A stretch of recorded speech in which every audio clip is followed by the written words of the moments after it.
Good morning, good afternoon, good evening. This is CK with CK's Antics, today's national holidays. So today is Saturday, December 12th. Congratulations, you've made it to the weekend.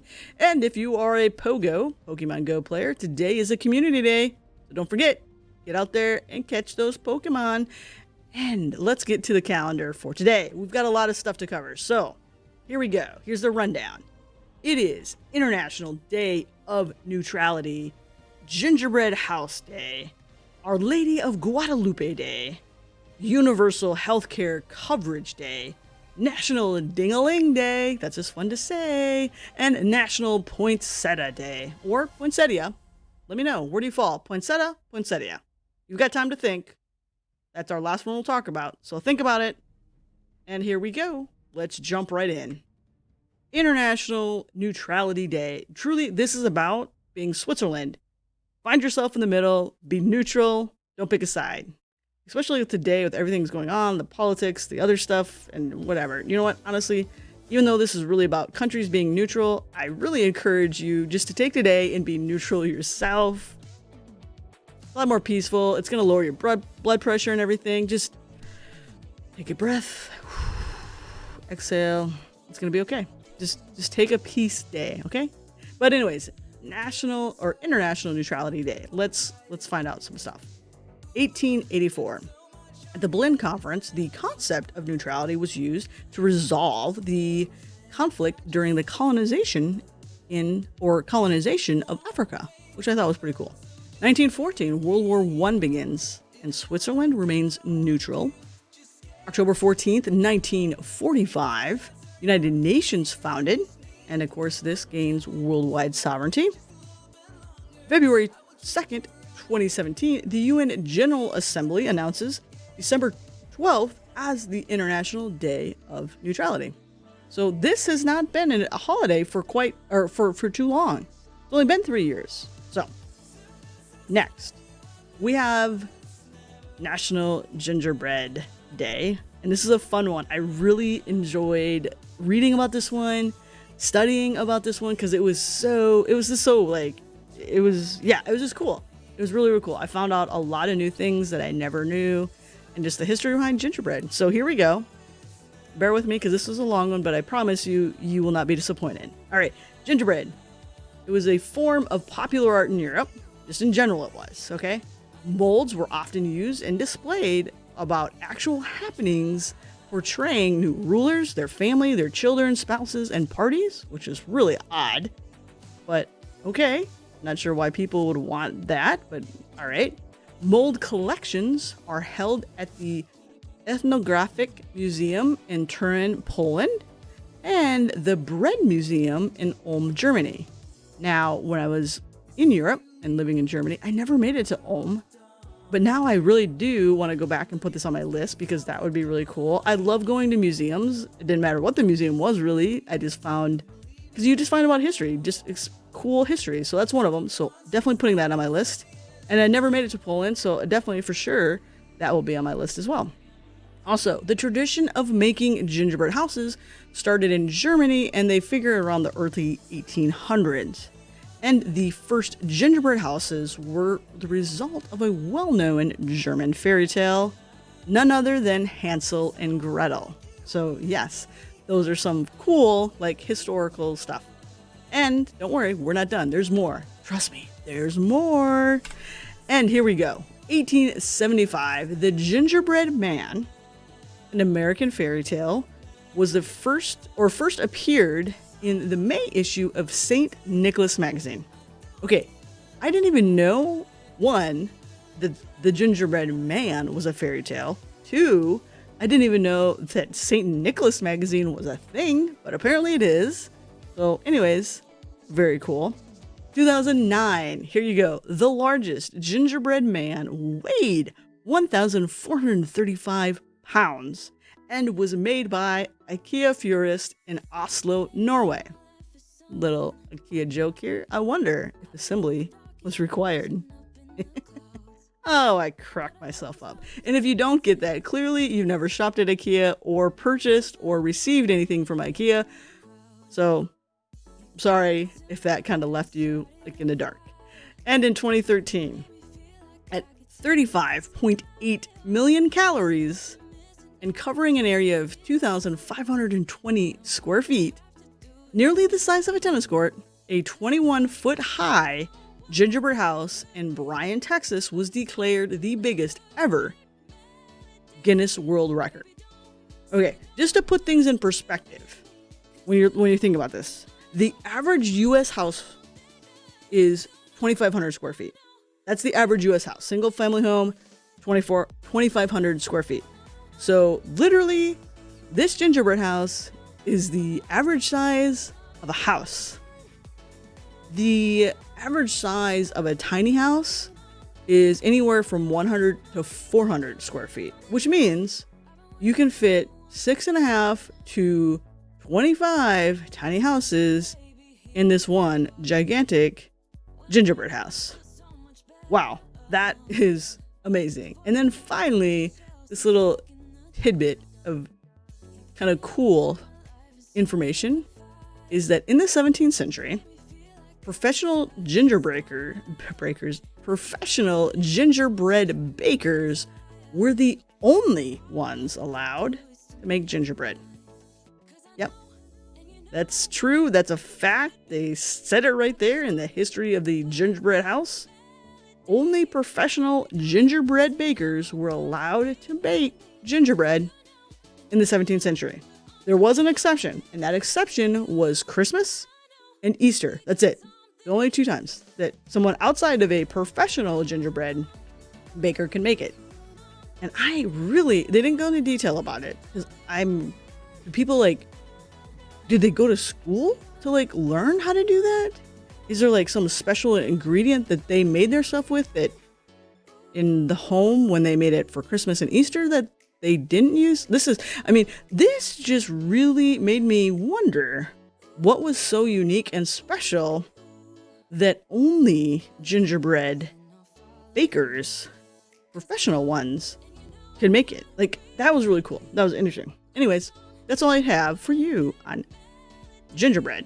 But now we are going to talk about Our Lady Guadalupe. So this is a Catholic holiday, and here is what I learned, because I did not know about this, about Our Lady Guadalupe. So in 1531, Mary appears to Juan Diego twice, requesting him to build a shrine on the spot where she appeared to him. And she would send a sign of roses with her image imprinted on the inside of Juan Diego's cloak. And according to stories and books, this did happen. In 1649, Juan Diego was codified in the work of Miguel Sanchez, an account of the indigenous language Nahuatl, which was published and widely accepted as accurate.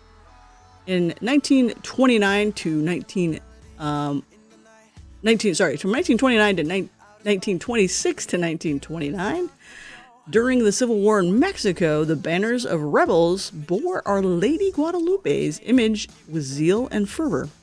In 1945, Lady Guadalupe was named the Queen of Mexico and Empress of the Americas by Pope Pius XXII. So I learned a lot, actually, about Our Lady of Guadalupe.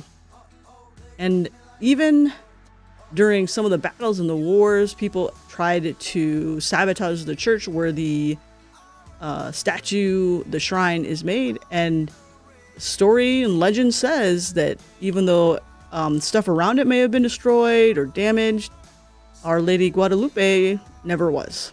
So I thought that was interesting, for sure.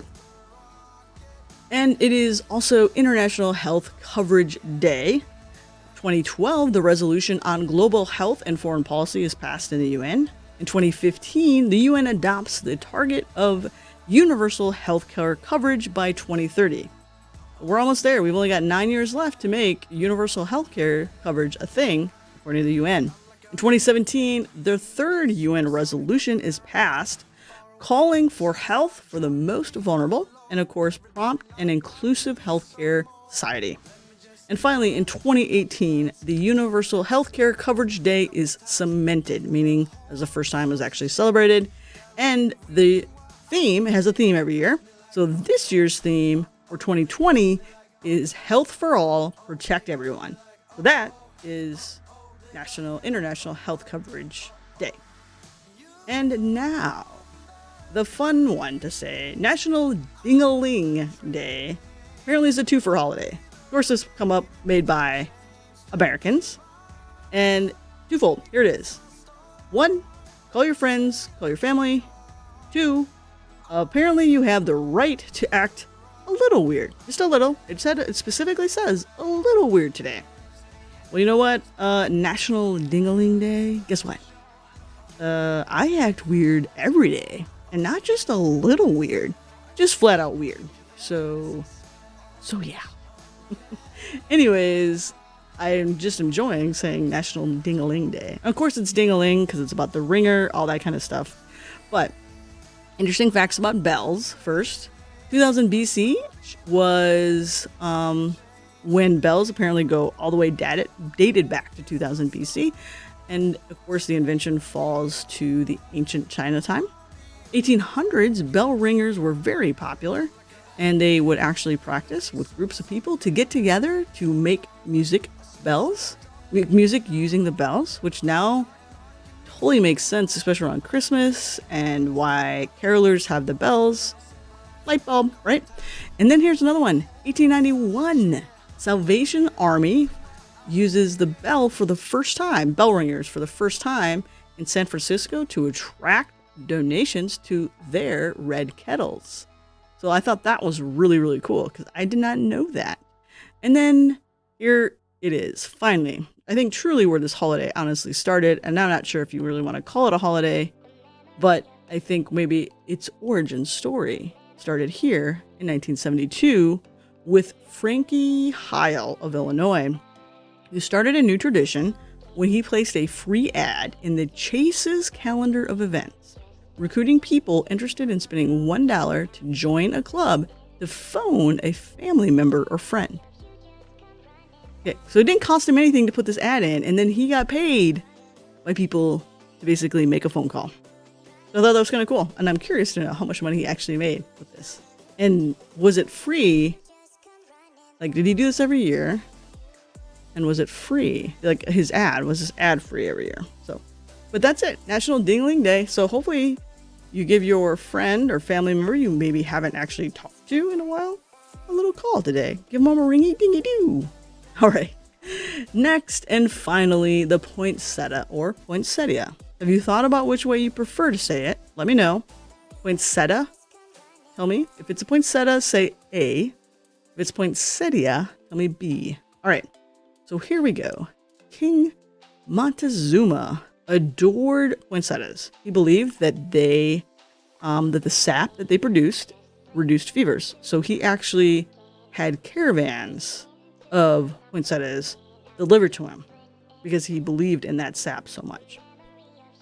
There are hundreds of varieties of colors, which I did not know either. I thought poinsettias were always red, but apparently they're not. Currently, there are 100 varieties of poinsettias. Gold Rush and Christmas Beauty Marble are the latest hot new colors for poinsettias. The best selling potted plant in both the US and Canada. And they are perennials and they are able to bloom even after the holidays, but you have to have a super green thumb to do so because it's not easy. And my grandmother was one of those who could just do amazing things with the poinsettias that she got. She would get them every year, and she'd get them for the family. She would get them from friends.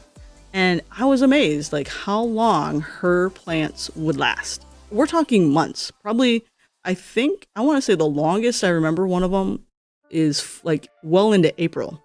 Yeah, it was amazing what she could do. And she could take a really, like, not so, like, great-looking poinsettia plant and just turn it into this amazing, beautiful, blooming flower months later. It was amazing. It truly was.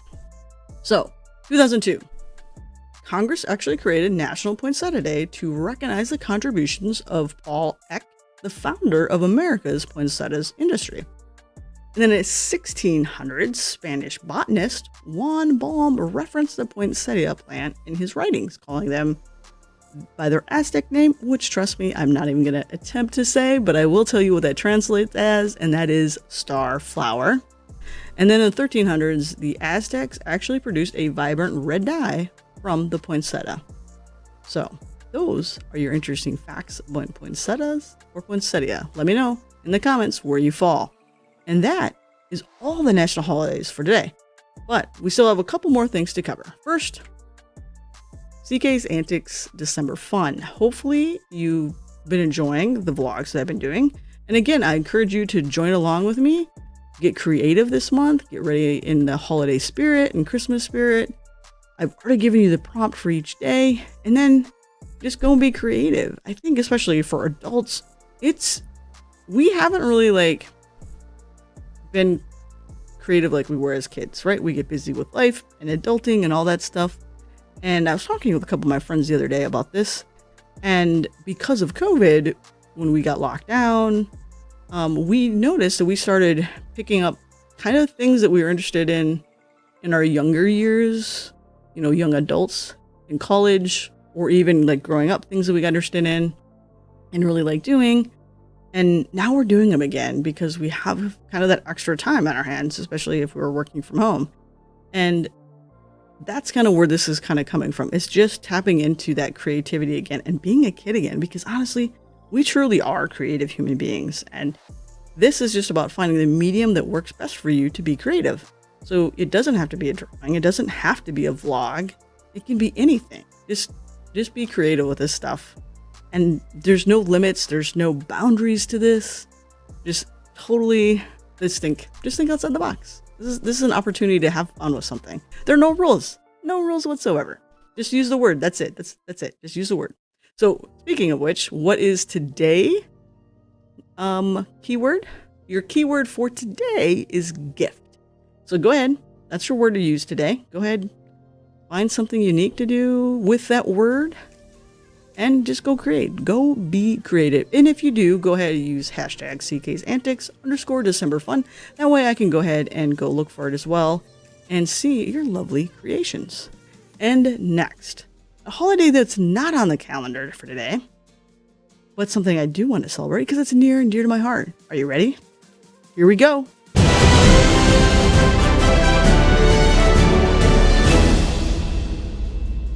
That's right, folks.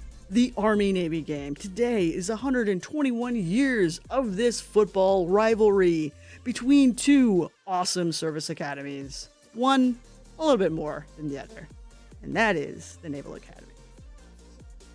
That's right, folks. Today is the Army-Navy game. This is a huge football rivalry, probably one of the largest football rivalries just in general. But especially in the college game, this one is it. This is a little bit different because, of course, COVID. So here's the thing. It has not been since 1943 that this game has been played at one of the service academies.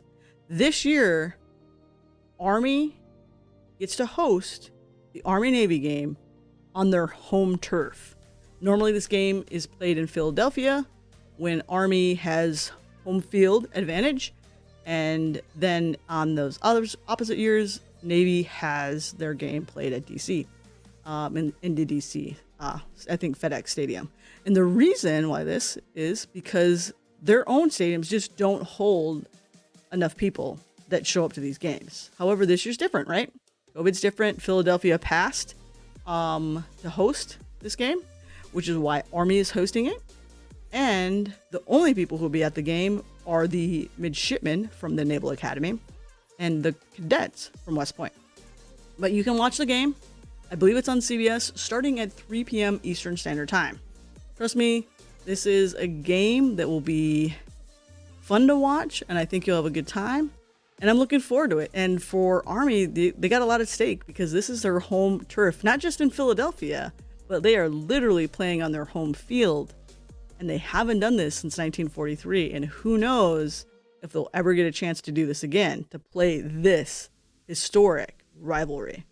So, you know where I stand.